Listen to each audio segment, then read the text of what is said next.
Hi guys, welcome back. Don't mind the noise. Got a heater on the back trying to warm it up in here, but you can do when you get it anyway because our door is open. Just trying to warm it up a little bit. I want to thank all my subscribers. Thank you for all the support. All my followers on social media. Thank you. But today we got the chuck wagon back in here. Got a little issue with a fuel problem that was cutting out on me, so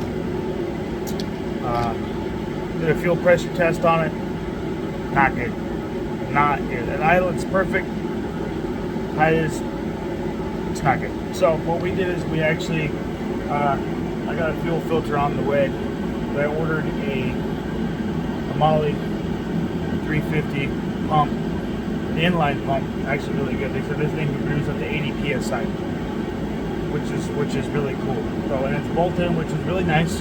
It just fuel lines will slip right over there. Put the pin back in on each end, and it's done. We'll change out the wiring on the thing, bolt this back into the bracket, bolt that back onto the frame, and that's good to go.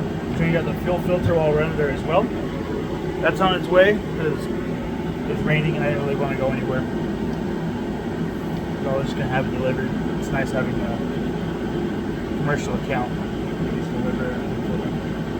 But let's get this installed today. Make sure our fuel is gonna be good. First off, let's get this thing hood popped open on it because it is wet, raining today. All right, we got the hood open here. So if you look down there, right down there, see if we can zoom in a little bit, right there. That's the fuel filter, right where that light is, right there. So it's easier probably to get it from underneath. Hopefully we don't have to remove them a whole lot. I know the fuel pump is right there, right behind that. So we'll be able to disconnect the fuel pump and that, pull it all out of the same assembly. And then we can just change it over, put it all back up in there, reconnect everything, and we're done. Alright, we jacked this up, put it on a stand, make it use rolling here, but this is where the inline fuel pump's going to go. So what we got to do is, right here, pull that little plastic thing, on focus right there. Pull that clip on that side. We got a clip on this side over here. You can't really see it that well. There's another one right there. And then the fuel filter is over here. That's pretty easy to get to. Change that out. And then hopefully this will come off nice and easy. Because we gotta remove this bolt here. Looks like we're missing one. Let's see if I got a nut later. Alright, well, we had to remove the drive shaft off the front here.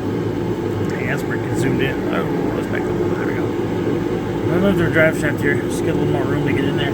Also helps out with the fuel, the other pump, because if you look at where the drive shaft was, that's where it would sit. There's not even a lot of room. So, pull it out. Just move it out of the way there. So it's nice and easier to get through. Now let's pop off those sides. Alright, fuel filter is out. That's where it attaches to, you can see it right there, and right over there, so that's pretty good with that one there. That was fun. Smelling fuel in here. Alright guys, well now we're going to get work on this thing. So what we got to do on this is remove that little plastic thing there. Remove this bolt. There's another little plastic clip on this side, which we'll remove. Bring that out, disconnect the wiring, and then we should be able to replace that pump with the same brackets that are in there. Put this whole thing back up, which should be nice. So alright guys, well there's the inline fuel pump. So what we're going to do is we're going to grab an 8mm socket, put it on that bolt there, and that bolt, and that bolt.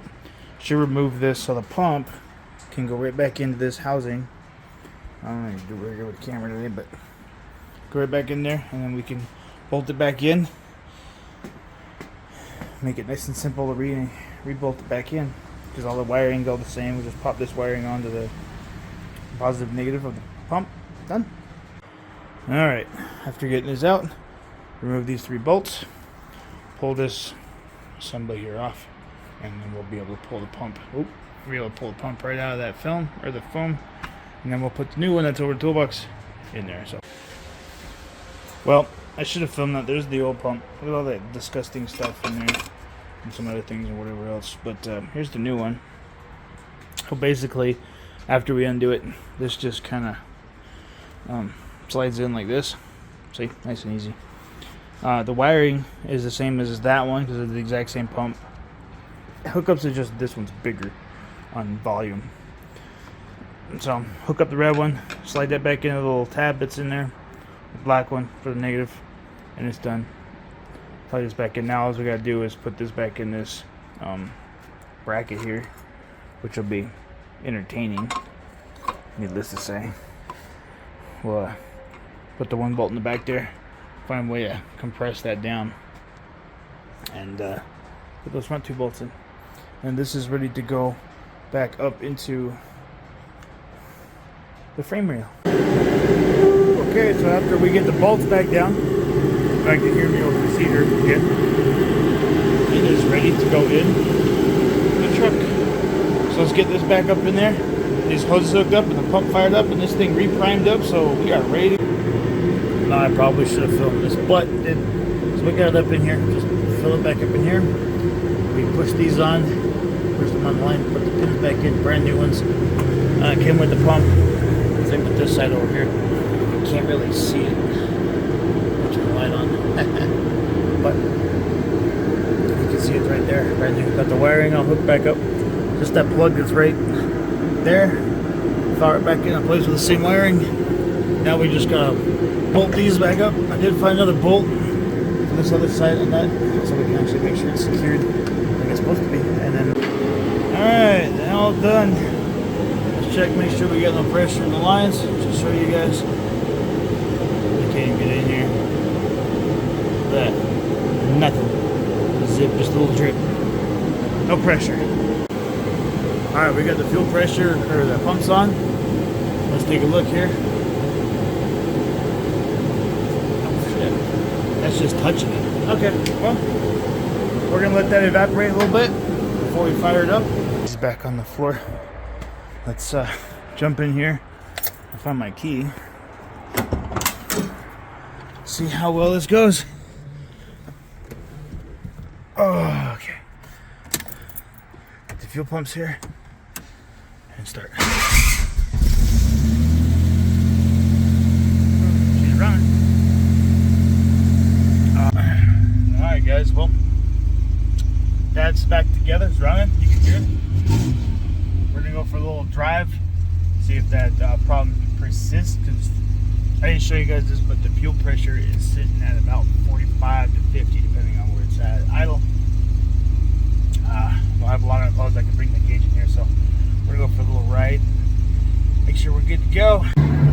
Hey guys, well, we're on the freeway, not doing too bad,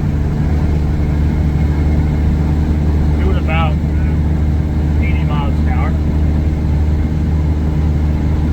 It's holding pretty good. Now I've been on the freeway for about 4 or 5 miles. Isn't too bad. Only about half a throttle now instead of almost a full throttle. Which is good. See what happens if you downshift. Or seems pretty good. We'll see what happens. Alright, well, we just got off the freeway. I don't hear any ticking on the motor. So that's good. So far all the way out here, I didn't have no problem, but it's not very far. It's like 10 miles out to where I went. So we'll keep you guys updated when we're at home here and get something to eat. Alright guys, well, we've been driving the truck wagon after we fixed the fuel pumps here for a couple days now. Everything's good to go. No more ticking like we did before. Slight little tick, but you know, it's probably needs a valve adjustment again because we replaced the valves, a while back. But that's an easy check. Timing's all good too. Everything's right where it's supposed to be. So we'll just keep buying it, keep running it, and hope you guys enjoyed this video. Give it a thumbs up and want to subscribe for more, and we'll see you guys on